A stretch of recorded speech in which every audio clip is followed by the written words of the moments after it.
नमस्कार, मैं हूं आपके साथ शीनम शर्मा। शाम के 7 बज गए हैं, वक्त है खबर दमदार का और सबसे पहली खबर आपको लखनऊ से बताएंगे। योगी कैबिनेट की बैठक में कई फैसलों पर मुहर लगी है। दूसरी खबर आपको बताएंगे समाजवादी पार्टी की चुनावी तैयारी से जुड़ी हुई, और लखीमपुर खीरी में समाजवादी पार्टी ने प्रशिक्षण शिविर भी शुरू कर दिया है।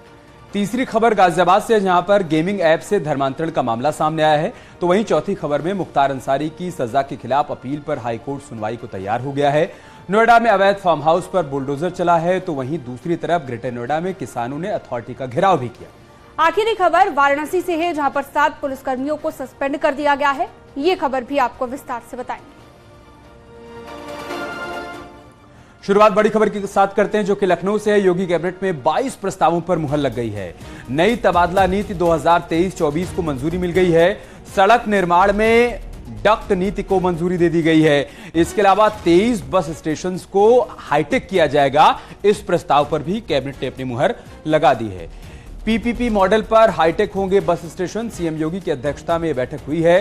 कैबिनेट की बैठक में 23 प्रस्ताव रखे गए थे, जिसमें से 22 प्रस्ताव पास हो गए। बड़ी खबर हम आपको राजधानी लखनऊ से बता रहे हैं। आज कैबिनेट की बेहद अहम बैठक हुई। 23 प्रस्तावों पर इस बैठक में चर्चा हुई है और 22 प्रस्तावों पर मुहर लगी है। कौन कौन से प्रस्ताव पास हुए आज की बैठक में, आपको सुना। जो वाहन सरकारी गाड़ियों को निष्प्रयोज घोषित करने का मापदंड इस शासनादेश में दिया है। सरकारी विभागों को निष्प्रयोज गाड़ियों को नीलामी विषयक शासनादेश, यद्यपि यह शासनादेश 2002 का है, इस 15 साल पुरानी गाड़ियों को निष्प्रयोज घोषित करके उनको नीलाम कर दिया जाए। जैसा कि हम जानते हैं कि खरीफ की फसल में 2% पैसा देना पड़ता है किसानों को, और रबी की फसल में 1.5%। वास्तविक प्रीमियम की दर से जो भी कम हो उस तक सीमित रहता है। इसके अतिरिक्त सरकार भी इसमें 650 से 700 करोड़ रुपए तक का व्यवस्था हमने की है, और अक्सर अगर 110% से ज्यादा नुकसान होता है तो राज्य सरकार बहन करेगी। इस प्रकार की व्यवस्था इसमें की गई है। और चलिए आगे बढ़ते हैं। बीजेपी सूत्रों के आधार पर एक बड़ी खबर बीजेपी से जुड़ी आपको बता देते हैं। कई राज्यों के प्रभारी बदले जाएंगे बीजेपी में। कुछ राज्यों के प्रदेश अध्यक्ष बदलने पर भी चर्चा चल रही है। जेपी नड्डा, अमित शाह और बीएल संतोष की बैठक में संगठन को लेकर चर्चा की गई है। ये बड़ी जानकारी आपको सूत्रों के हवाले से हम बता रहे हैं। प्रदेश प्रभारियों के बदलने के संबंध में चर्चा है, और कुछ राज्यों के प्रदेश प्रभारी भी बदले जा सकते हैं, ये भी खबर मिल रही है।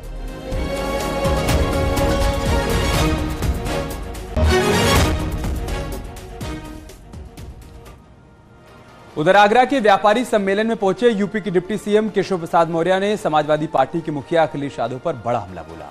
डिप्टी सीएम केशव प्रसाद मौर्य ने कहा कि समाजवादी पार्टी गुंडों की पार्टी है और अखिलेश यादव उसके सरदार हैं। डिप्टी सीएम केशव प्रसाद मौर्य ने कहा कि जिस तरह से पानी के बिना मछली छटपटाती है, ठीक उसी तरीके से सत्ता के बिना अखिलेश यादव छटपटा रहे हैं। डिप्टी सीएम मौर्य ने कहा कि 2024 में भी कमल खिलेगा और साइकिल पंक्चर हो जाएगी। और 9 वर्ष पूरे होने पर आज हुए व्यापारी सम्मेलन में यह जो सैलाब उमड़ा है, इस बात का संदेश है कि भारतीय जनता पार्टी की जो नीतियां हैं, रीतियां हैं, जो सरकार के काम हैं, डबल इंजन सरकार के देश में माननीय नरेंद्र मोदी जी के नेतृत्व में, उत्तर प्रदेश में आदरणीय योगी आदित्यनाथ जी के नेतृत्व में यह सरकार अच्छा काम कर रही है, इसलिए हमें अच्छा समर्थन मिल रहा है। अभी नगर निगम के चुनाव हुए, भारतीय जनता पार्टी 17 की 17 सीटें नगर निगम की जीती है। मुझे पूरा विश्वास है जैसे नगर निगम के चुनाव में जनता का भरपूर समर्थन मिला है, वैसे लोकसभा के चुनाव में भरपूर समर्थन मिलेगा और भारतीय जनता पार्टी ऐतिहासिक विजय प्राप्त करेगी। कानपुर पहुंचे डिप्टी सीएम ब्रजेश पाठक ने मोदी सरकार के 9 साल पूरे होने पर संयुक्त मोर्चा प्रबुद्ध सम्मेलन में हिस्सा लिया। इस मौके पर उन्होंने प्रबुद्ध वर्ग के लोगों को सम्मानित किया और केंद्र सरकार की उपलब्धियों को बताया। उन्होंने कहा कि भारत मोदी सरकार के नेतृत्व के साथ विश्व गुरु बना है और आर्थिक रूप से भी मजबूत हुआ है। देश विश्व में 5वीं महाशक्ति बना है। इसके अलावा केंद्र सरकार ने जो योजनाएं चलाई वो आम जनमानस के लिए अमृत साबित हुई।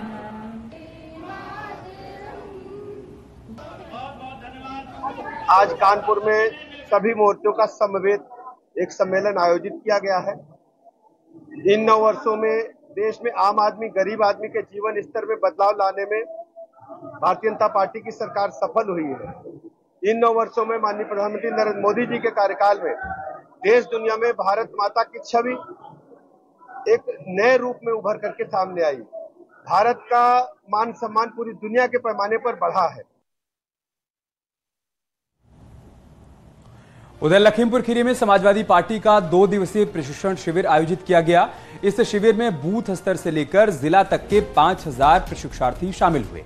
कार्यक्रम में बूथ प्रबंधन से लेकर साल 2024 के लोकसभा चुनाव के प्रबंधन पर चर्चा की गई। प्रशिक्षण शिविर में कार्यकर्ताओं को चुनाव में जीत का मंत्र दिया गया। पार्टी के राष्ट्रीय अध्यक्ष अखिलेश यादव भी शिविर में शामिल हुए।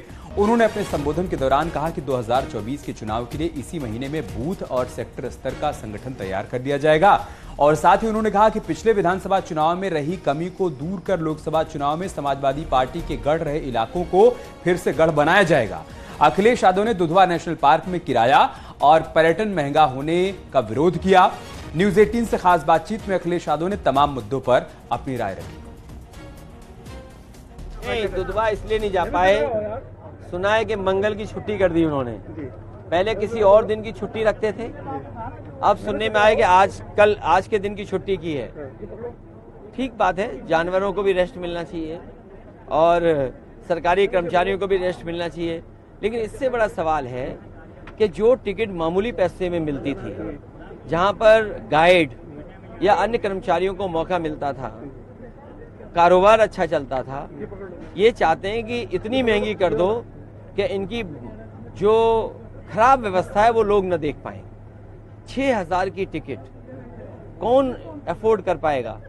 ये चीजें वो हैं जो सस्ती होनी चाहिए और सस्ती होने से ज्यादा लोग आ सकेंगे, बच्चे आ सकेंगे, परिवार के लोग आ सकेंगे। ये नहीं चाहते हैं कि पर्यावरण के प्रति लोगों की जागरूकता बढ़े, रुचि बढ़े, इसीलिए ये महंगा कर करके लोगों को दुधवा से दूर रखना चाहते हैं। लगातार टाइगरों की मौत हो रही है दुधवा में। न केवल टाइगरों की मौत हो रही है, जो टाइगरों की सुरक्षा मिलनी चाहिए वो नहीं दे पा रहे हैं। जो ग्रामीण हैं हमारे किसान, उनकी जान जा रही है, उनको नहीं सुरक्षा दे पा रहे हैं। और पेड़ भी असुरक्षित हैं। इनका बहुत बड़ा नेटवर्क है। जो पेड़ काट रहे हैं भारतीय जनता पार्टी के लोगों से मिले लोग होंगे, तभी ये टाइगर अपना जंगल छोड़ करके बाहर आ रहे हैं। मेरठ में राज्यसभा सांसद ब्रिजलाल ने माफिया मुख्तार अंसारी को लेकर कहा है कि माफिया की कश्ती डूब चुकी है। माफिया बदन सिंह बद्दो को लेकर ब्रिजलाल ने कहा कि बद्दो विदेश में नहीं है, यही है, जल्द ही बहुत बड़ी कार्रवाई की जाएगी। लव जिहाद पर सेंट्रल एक्ट की भी मांग की गई।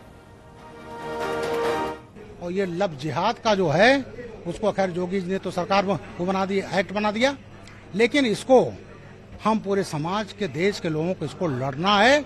और ऐसे केस जो हों उसको फास्ट ट्रैक पर कोर्ट तो होगा, और ऐसा केस आप देख लेना उसको फांसी की सजा होना तय है, जिससे पूरा जो है एक मैसेज जा सके। जैसे दिल्ली में हुआ था, टुकड़े टुकड़े काट दिया था। तो ये जो घटनाएं हो रही हैं, बेटियों को लव जिहाद में फंसा करके केरला में तो तमाम को भेज दिया IAS तक। तो ये पर ये मोदी सरकार अलर्ट है, देख रही है, कार्रवाई हो रही है। और मैं तो खबर गाजियाबाद से, जहां पर नाबालिग छात्र के धर्मांतरण मामले में जांच की आंच अब मुंबई तक पहुंच चुकी है। पुलिस शहनवाज उर्फ बद्दो की तलाश कर रही है। वहीं गृह मंत्रालय ने गाजियाबाद से रिपोर्ट मांगी है। केंद्रीय एजेंसियां भी जांच कर रही हैं और साथ ही एक बड़ा खुलासा भी हुआ है। खुलासा ये कि गेमिंग ऐप का नाम फोर्टनाइट है। वहीं नाबालिगों से पूछताछ हो रही है। धर्मांतरण के पीछे पाकिस्तान का भी कनेक्शन सामने आ रहा है। पाकिस्तान के 2 यूट्यूब चैनल्स के शामिल होने की बात सामने आई है। यह धर्मांतरण 3 स्टेप में किया जाता था।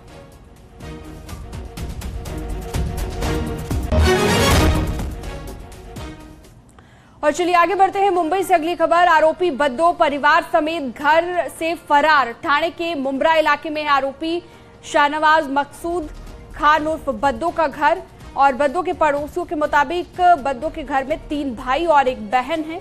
आरोपी शाहनवाज उर्फ बद्दो हर्बल शैम्पू बनाने का कारोबार करता था। करीब 1 हफ्ते से उसके घर पर ताला लगा हुआ है।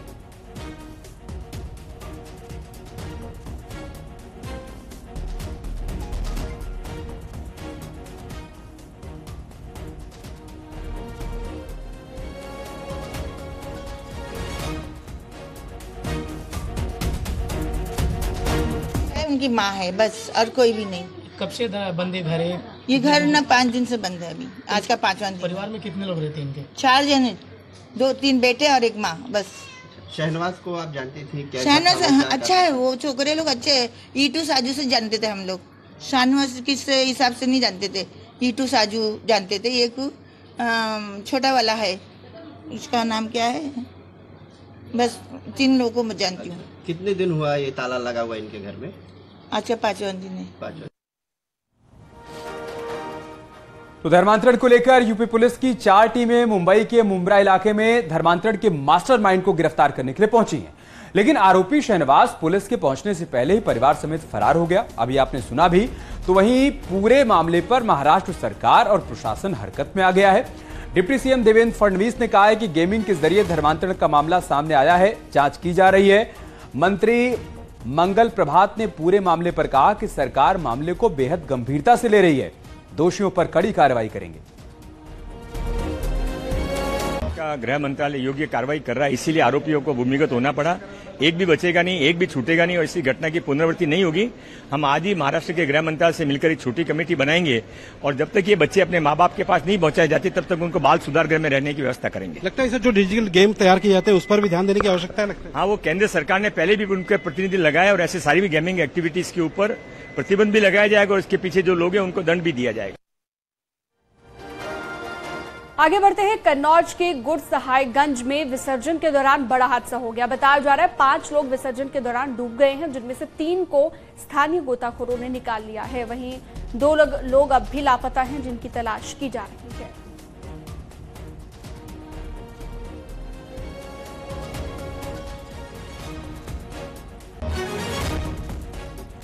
और अब खबर गोंडा के इटिया थोक इलाके से, जहां पर सरकारी राशन की दुकान के लिए बैठक के दौरान 2 गुट आपस में भिड़ गए और देखते ही देखते लोगों ने एक दूसरे के खिलाफ नारेबाजी और हाथापाई शुरू कर दी। मौके पर पहुंची पुलिस ने लाठीचार्ज कर भीड़ को खदेड़ा, मामले को शांत कराया। वहीं घटना का वीडियो सोशल मीडिया पर तेजी से वायरल हो रहा है। ये तस्वीरें हम आपको गोंडा की इटिया थोक से दिखा रहे हैं, जहां पर सरकारी राशन की दुकान को लेकर बैठक हुई थी और इसी दौरान देखिए कैसे दोनों गुट आमने सामने आ गए, एक दूसरे पर हमला कर दिया। बाद में पुलिस को सूचना दी गई, पुलिस टीम मौके पर पहुंची और किसी तरीके से मामले को शांत कराया।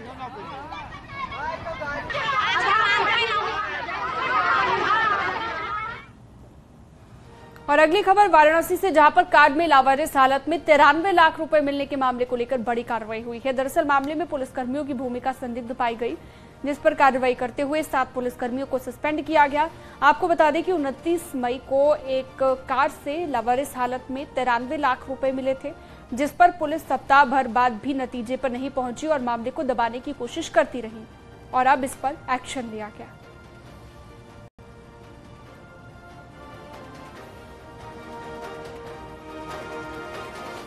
एक मकान में कुछ पक्षों के बीच में आर्थिक लेन देन को लेकर मारपीट, बवाल और छीना झपटी की सूचना पर पुलिस टीम वहां गई थी, जिसमें तत्कालीन इंस्पेक्टर भेलूपुर, उनके साथ 3 सब इंस्पेक्टर और 3 अन्य कांस्टेबल, कुल 7 लोग मौके पर गए थे। और कथित रूप से इसमें 2 दिन बाद लगभग 93 लाख रुपए की रिकवरी एक नारंगी रंग की गाड़ी से हुई लावारिस अवस्था में। हम लोग लगातार प्रयास करते रहे। आगरा में सैनिक नगर इलाके में मामूली कहासुनी पर पति ने पत्नी की गोली मारकर हत्या कर दी। आरोपी ने एक के बाद एक 7 गोलियां मारकर पत्नी को मौत के घाट उतार दिया। बताया जा रहा है कि आरोपी सीआरपीएफ का जवान है और नौकरी से वीआरएस लेकर बैंक में गार्ड की नौकरी कर रहा है। फिलहाल आरोपी जवान फरार है, उसकी तलाश की जा रही है। पुलिस टीमें जगह जगह छापेमारी कर रही है।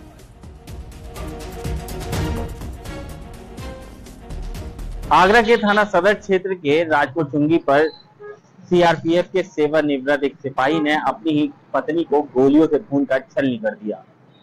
जानकारी मिलने पर थाना पुलिस मौके पर पहुंची। गोली की आवाज सुनकर पूरे क्षेत्र में हड़कंप मच गया है। आखिर गोली मारने की क्या वजह रही है, पुलिस इस पूरे मामले की छानबीन कर रही है। हालांकि आरोपी मौके से फरार हो गया है। पुलिस अधिकारियों का कहना है पूरे मामले की जांच पड़ताल की जा रही है। जल्द से जल्द आरोपी को गिरफ्तार कर जेल भेजा जाएगा। सामिर कुरैशी, न्यूज़ 18 आगरा। आगे बढ़ते हैं। सिद्धार्थनगर के पकड़िया इलाके में बारात में मामूली कहासुनी को लेकर 2 गुट आपस में भिड़ गए। मारपीट के दौरान दोनों गुटों के लोगों ने एक दूसरे पर लाठी डंडे बरसाए, जमकर हमला किया। कई लोग गंभीर रूप से घायल हो गए हैं, जिन्हें नजदीकी अस्पताल में भर्ती कराया गया। घटना का वीडियो सोशल मीडिया पर वायरल होने के बाद पुलिस की कार्यशैली पर भी सवाल उठे।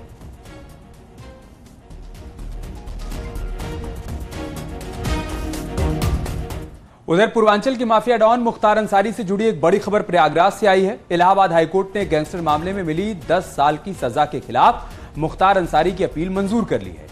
कोर्ट ने मुख्तार अंसारी की अपील सुनवाई के लिए मंजूर की है। हाईकोर्ट ने निचली अदालत से रिकॉर्ड तलब भी किया है।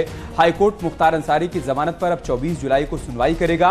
अधिवक्ता उपेंद्र उपाध्याय ने मुख्तार अंसारी का पक्ष रखा और इसी साल 29 अप्रैल को मुख्तार अंसारी को 10 साल की सजा मिली है। जस्टिस विक्रम डी चौहान की सिंगल बेंच में हुई मामले की सुनवाई और बीजेपी विधायक कृष्णानंद राय मर्डर केस और विश्व हिंदू परिषद के नेता नंदकिशोर रुंगटा के अपहरण केस के आधार पर गैंगस्टर का मुकदमा दर्ज हुआ था। इसी मामले में मुख्तार अंसारी के भाई अफजाल अंसारी को भी 4 साल की सजा हुई है। अफजाल अंसारी की अर्जी पर अब जुलाई महीने में सुनवाई होगी।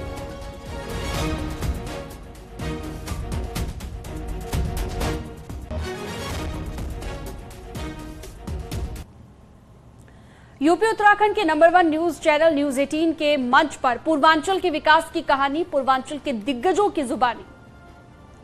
और सीधे आपको इसी कार्यक्रम गांव में 4 घंटा 5 घंटा 6 घंटा से अधिक मुझे नहीं, चूंकि मैं पूर्वांचल का रहने वाला हूं। पूर्वांचल से आगे गाजीपुर का आगे एक जिला पड़ता है बलिया, में वहीं के रहने वाला हूं। तो 4 घंटा 5 घंटा 6 घंटा से अधिक बिजली नहीं आती थी। और आज मैं शहर की बात नहीं कर रहा हूं, देहात की बात कर रहा हूं, 20 घंटे 21 घंटे 22 घंटा बिजली रहती है। आज रोडों यहाँ से गोरखपुर जाने में 7 से 8 से 9 घंटे लग जाते थे और आज 4.5 घंटा में आप यहाँ से गोरखपुर पहुंच जाएंगे।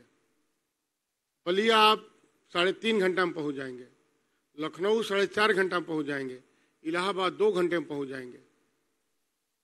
ये जो रोडों का विस्तार हुआ, पहले टेंडर निकलता था तो कुछ 2 3 4 लोग थे जो पूरा टेंडर लेते थे या वो जिसको चाहते थे वही टेंडर मिलता था। आज अपराधी किसी की हिम्मत नहीं है जो कोई टेंडर में जाके बैठ जाए। सबका अलर्ट था, ये जिला इस बदमाश का, ये विभाग इस सज्जन का, सब विभागों पर एक एक आदमी का अलॉटमेंट था। और जो भी वहां जाता था पहले उसे नमस्ते दुआ करता था। अगर इच्छा होती थी, भगवान जी से प्रसन्न होते थे, अगर प्रसन्न हो गए तो वो वहां पे जाके उनको टेंडर लेते थे, काम करते थे। और काम की गुणवत्ता किसी अधिकारी की हिम्मत नहीं थी गुणवत्ता जांच ले। आज